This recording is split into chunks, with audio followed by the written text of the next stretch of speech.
Hello friend, नमस्कार। स्वागत है आपका एक बार फिर से राठौर इंग्लिश क्लासेस में। फ्रेंड्स, आज का हमारा टॉपिक है मैथ्यू अर्नोल्ड। इनके द्वारा लिखी गई ये पोएम है जिसका नाम है डॉवर बीच।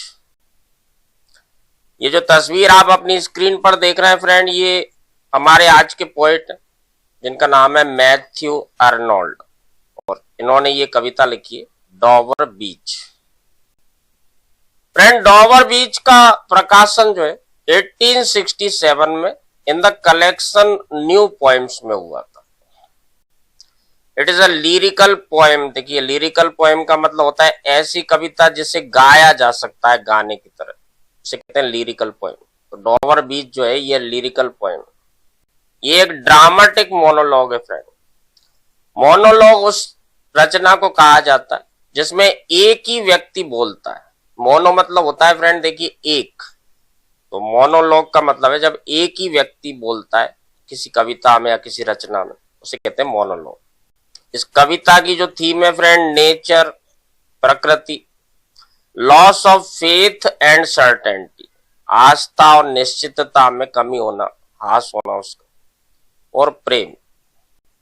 ये कविता फ्रेंड फ्री वर्ड्स में लिखी गई है, यानी इसमें कोई एक पर्टिकुलर राइमिंग स्कीम का उपयोग नहीं किया गया। फ्रेंड, मैथ्यू अर्नोल्ड का जन्म 24 दिसंबर 1822 में हुआ था और इनकी मृत्यु जो है 15 अप्रैल 1888 में हुई थी। ये एक English poet and cultural critic रहे। मैथ्यू अर्नोल्ड के और फेमस वर्क्स की बात करें फ्रेंड, तो एक तो यही है जिसे आज हम पढ़ रहे हैं, डॉवर बीच। इसके अलावा the scholar gipsy, Thyrsis, culture and energy, literature and dogma, ये इनकी प्रमुख रचना है। आइए फ्रेंड, अब इस कविता की शुरुआत करते हैं। The sea is calm tonight, the tide is full, the moon lies fair upon the straits, on the French coast the light gleams and is gone, the cliffs of England stand glimmering and vast, out in the tranquil bay, come to the window, sweet is the night air. Only from the long line of spray, where the sea meets the moon-blanched land. Friends, हमारे बहुत से साथी लोग जो है, बहुत से students ऐसे हैं जिन्होंने मुझसे हमेशा ये कहा है कि सर हमको इंग्लिश से अनुवाद करने में बहुत दिक्कत आती है, खास तौर से पोएट्री को। तो ये मैं समझ सकता हूं कि बहुत सारे वर्ड्स ऐसे आते हैं पोएट्री में जो हिंदी में अनुवाद करना काफी मुश्किल सा लगता है। तो फ्रेंड, आपकी सुविधा के लिए आप देख सकते हैं कि कविता की पंक्ति के नीचे मैंने इन पंक्तियों को हिंदी में अनुवाद कर दिया। इससे आपको ये इतनी ज्यादा आसान हो जाएगी कि आप बहुत अच्छे से इसे समझ भी पाएंगे और याद कर पाएंगे। तो देखिए, the sea is calm to night, इसका मतलब है कि आज रात सागर शांत है। द टाइड इज फुल, ज्वार पूरे उफान पर है। द मून लाइज फेयर, और चांद की चमक खाड़ी पर साफ दिखाई दे रही है। देखिए, the moon lies fair upon the straits, फ्रांसीसी तट पर रोशनी झिलमिलाती, on the French coast the light gleams and is gone. फ्रांसीसी तट पर रोशनी झिलमिलाती है और फिर ओझल हो जाती है। The cliffs of England stand, England की चट्टानें खड़ी हुई हैं। ग्लिमरिंग एंड वास्ट, जो विशाल और मंद रोशनी में चमकती हुई। फ्रांसीसी तट पर रोशनी झिलमिलाती है और फिर ओझल हो जाती है। On the French coast the light gleams and is gone, the cliffs of England stand glimmering and vast, out in the tranquil bay. England की चट्टानें खड़ी हैं और विशाल और मंद रोशनी में चमकती हुई उस शांत खाड़ी में चली जाती है। कम टू द विंडो, खिड़की के पास आओ, रात की हवा कितनी सुहानी है। Sweet is the night air, रात की हवा कितनी सुहानी है। Only from the long line of spray, बस फुहारों की उस लंबी कतार से। जहां सागर चांदनी से धुली हुई इस जमीन से मिलता है, where the sea meets the moon blanched land, जहां पर सागर जो चांदनी से धुली हुई इस जमीन से जा मिलता है। फ्रेंड, इस कविता की शुरुआत जो हो रही है ये शांति से होती है और जल्दी ये उदासी में बदल जाती है। कवि जो है खिड़की से समुद्र को देख रहा है और अपनी प्रेमिका को बुला रहा है। बाहर का नजारा बहुत शांत है, चांदनी है, ठंडी हवा है, स्थिर समुद्र है। लेकिन जैसे ही कवि जो है लहरों की आवाज सुनता है, उसे जीवन के दुखों और मानवता के विलाप की याद आने लगती है। फ्रांसीसी तट जो है और इंग्लैंड की चट्टानों की जो बात की है, रोशनी का आना और चले जाना, ये जीवन की अनिश्चितता को दिखाता है। जहां इंग्लैंड की चट्टानें जो है ये स्थिरता का प्रतीक है, देखिए cliffs of stand, England stand है ना, इंग्लैंड की चट्टानें जो है ये स्थिरता का प्रतीक बता रहे हैं। वहीं जो समुद्र की लहरें ये बदलाव और बेचैनी को दर्शा रही हैं। फ्रेंड्स, इस कविता का जो मुख्य संदेश कवि देना चाहता है वो ये है कि दुनिया से धर्म और विश्वास, आस्था जो है ये धीरे धीरे खत्म होता जा रहा है और इससे क्या हो रहा है कि लोग अकेले और भ्रमित हो जाए। Listen, you here the grating row or of pebbles which the waves draw back and fling at their return up the high strand, begin and cease and then again begin with tremulous cadence slow and bring the eternal note of sadness in। आइए friend in लाइनों का अर्थ देखते हैं। तो कवि अब यहाँ पे कह रहा है लिसन, सुनो, तुम्हें कंकड़ पत्थरों की वह रगड़ भरी गर्जना सुनाई देगी। You here the grating row or, देखिए रोअर जैसे शेर दहाड़ता उसकी आवाज को कहते हैं रोअर। सुनो, तुम्हें कंकड़ पत्थरों से रगड़ने से जो गर्जना होती है वो सुनाई देगी। Which the waves draw back, जिन्हें लहरें पीछे खींच ले जाती, एंड फ्लिंग, और वापस लौटते हुए ऊंचे तट पर दे पटकती हैं। And fling at their return up the high strand, और वापस लौटते हुए ऊंचे तट पर दे पटकती हैं। Begin and cease and then again begin. अब ये जो चीजें हो रही हैं फ्रेंड, ये क्या होता है कि शुरू होती हैं, रुकती हैं और फिर से शुरू हो जाती हैं, यानी बार बार ये घटनाएं होती हैं, ठीक है ना। Begin and cease and then again begin with tremulous cadence slow, एक धीमी थरथराती लय के साथ, and bring the eternal note of sadness in, एक धीमी थरथराती लय के साथ और दुख का वह शाश्वत स्वर जो है उसे साथ में ले जाती। Sophocles long ago heard it on the Aegean and it brought into his mind the turbid ebb and flow of human misery. We find also in the sound a thought, hearing it by this distant northern sea। Friend, यहाँ पे ये जो word आया Sophocles है ना, अब ये Sophocles कौन है इनके बारे में थोड़ा सा जानते। तो सोफोक्लेस जो है ये फ्रेंड प्राचीन यूनान यानी ग्रीक जो एथेंस था पहले, इनके सबसे महान ट्रेजेडी के नाटककारों में से एक थे। इनका जन्म जो है 496 ईसा पूर्व में कोलोनस में हुआ था और 90 वर्ष की आयु तक जीवित रहे। इन्हें एसिलस और यूरिपाइडस के साथ ग्रीक रंगमंच के स्वर्ण युग का स्तंभ भी माना जाता है सोफोक्लेस को, यानी ग्रीक के ये एक बहुत महान राइटर रहे जो नाटककार थे, ट्रेजेडी के नाटक लिखा करते थे। इन्होंने फ्रेंड 120 से ज्यादा नाटकों को लिखा था, हालांकि ज्यादातर इनमें से नष्ट हो गए, केवल 7 ही ऐसे हैं जो अभी पूर्ण रूप से उपलब्ध है। एक और चीज है फ्रेंड, सोफोक्लेस जो है एक नाटककार होने के साथ साथ सार्वजनिक जीवन में भी सक्रिय थे। एक जनरल के रूप में इन्होंने काम किया, शाही कोषाध्यक्ष के रूप में काम किया, काफी धार्मिक प्रवृत्ति के थे।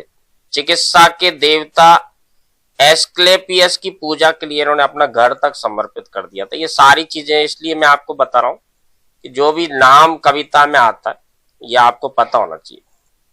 तो शॉर्ट में बात करें तो इतना याद रख सकते हैं कि सोफोक्लेस जो है ये एक राइटर थे, एक ट्रेजेडी जो है नाटककार थे, और इनका जन्म 496 ईसा पूर्व में एथेंस ग्रीक में हुआ था। अब इन लाइनों का अर्थ देखते हैं फ्रेंड। तो ये कह रहे हैं कभी यहाँ पे सोफोक्लेस ने बहुत पहले ही इस एजियन सागर के तट पर सुना था। Sophocles long ago heard it on the Aegean. देखिए एजियन सागर है, सोफोक्लेस ने बहुत पहले ही एजियन के सागर के तट पर सुना था। And it brought into his mind the turbid एब एंड फ्लो। और ये आवाज उनके मन में मानवीय दुखों के जो गंदे उतार चढ़ाव होते हैं, जो ज्वार भाटा होते हैं, इनके विचारों को लेकर के आई थी। We find also in the sound of a thought hearing it by this distant northern sea।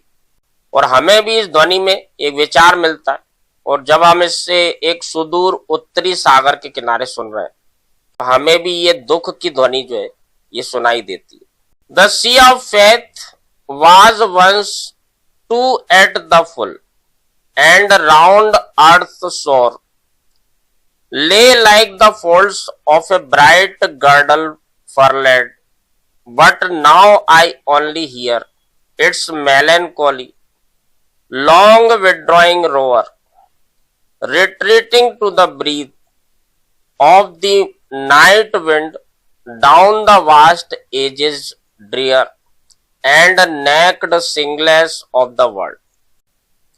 अब इन लाइनों में फ्रेंड कवि कह रहे हैं कि द सी ऑफ फेथ है ना, आस्था का सागर, was once too at the full. कभी एक समय था जब ये पूरे उफान पर था, और धरती के तटों के चारों ओर एक चमकदार कमरबंद की तहों की तरह लिपटा हुआ था। Was once too at the full है ना, पूरी तरह से जो है उफान पर था। एंड राउंड अर्थ शोर, और धरती के जो किनारे हैं, तट जो है, इनके आसपास जो है लिपटा हुआ था एक कमरबंद की तह की तरह। But now I only here, लेकिन अब मुझे केवल सुनाई देती है इट्स मेलनकोली, इसकी उदासी, अब मुझे केवल इसकी उदासी सुनाई देती। लॉन्ग विड्रॉइंग रोअर, एक लंबी सी लौटती हुई गर्जना। रिट्रीटिंग टू द ब्रेथ, जो लौट रही है, जो रात के हवा के झोंकों के साथ दुनिया के विशाल डरावने किनारों और नग्न पथरीले तटों से पीछे हट रही है ना। रिट्रीट यानी होता वापस लौटना। Retreating to the breath of the night wind down the vast edges drear and naked shingles of the world. अब इन लाइनों में फ्रेंड कवि जो कहना चाहता है वो ये है कि पुराने समय में लोगों का ईश्वर और धर्म में गहरा विश्वास था, जो पूरी दुनिया को एक सूत्र में बांध कर रखता था। लेकिन अब क्या हो रहा है कि आधुनिकता और विज्ञान के कारण वो विश्वास धीरे धीरे खत्म होता जा रहा है। और कवि जो है उस खत्म होती हुई आस्था को समुद्र की उन लहरों में देख रहा है, जो किनारे को सूना और अकेला छोड़कर पीछे लौटती चली जा रही है। Our love, let us be true to one another, for the world which seems to lie before us like a land of dreams, so various, so beautiful, so new, hath really neither joy nor love nor light। अब यहां पर कवि कह रहा है friend, आ प्रिय, आओ हम एक दूसरे के प्रति सच्चे रहें। लेट अस बी ट्रू, आओ हम सच्चे रहें एक दूसरे के प्रति, क्योंकि यह संसार जो हमें एक स्वप्निल भूमि की तरह विविध, सुंदर और नया प्रतीत होता है ना। For the world which seems to lie before us like a land of dreams, एक स्वप्निल भूमि, देखिए लैंड ऑफ ड्रीम्स, क्योंकि ये जो संसार है वो हमें एक सपने की भूमि, एक स्वप्निल भूमि की तरह विविध, सुंदर और नया प्रतीत होता है। So various, so beautiful and so new, hath really neither Joy nor love nor light, उसमें ना तो वास्तव में आनंद है, ना प्रेम है और ना प्रकाश, ना निश्चितता है, ना शांति और ना ही दर्द से राहत आइए फ्रेंड, इस कविता की जो लाइन है, इनमें जो शब्दों के अलावा जो एक्चुअल में कवि जो कहना चाहता है उसे देखते हैं। इन पंक्तियों में जो है कवि जो है अपनी प्रेमिका या जो साथी है उसकी, उससे ये कहना चाहता है कि दुनिया ऊपर से तो बहुत आकर्षक दिखाई देती है, देखिए, so various, so beautiful, so new. दुनिया ऊपर से तो बहुत विविध, सुंदर और नई सी दिखाई देती है, लेकिन हकीकत में ये जो है, ये जो युग चल रहा है, इस दौरान खोते हुए विश्वास और निराशा से भरी हुई। जब दुनिया में विश्वास और शांति खत्म हो रही है, तो केवल आपसी प्यार और निष्ठा, जो यहाँ कहा गया ट्रू टू वन अनदर, जो आपसी प्यार और निष्ठा है, यही एकमात्र सहारा बचता है जो हमें जीवन की आशा देता है। इस कविता में फ्रेंड कहीं ना कहीं निराशावाद जो है, पेसिमिज्म भी झलकता है। कवि क्योंकि यहाँ पे कह रहा है कि इस आधुनिक दुनिया में अब सच्चा प्रेम, सच्ची खुशी, निश्चितता और शांति नहीं बची है। ये जो है पेसिमिज्म यानी निराशावाद को व्यक्त कर रहा है। Nor certitude, nor peace, nor help for pain, and we are here as on a darkling plain, swept with confused alarms of struggle and flight, where ignorant armies clash by night। अब इन लाइनों में कवि कह रहा है friend कि ना तो कोई निश्चितता है, नोर पीस, न शांति, नोर हेल्प फॉर पेन, और ये जो पीड़ा है इसके लिए कोई सहायता भी नहीं। And we are here as on a darkling plain, और हम यहाँ पर क्या है, एक अंधकारमय मैदान में खड़े, प्लेन मैदान को कहा जाता है।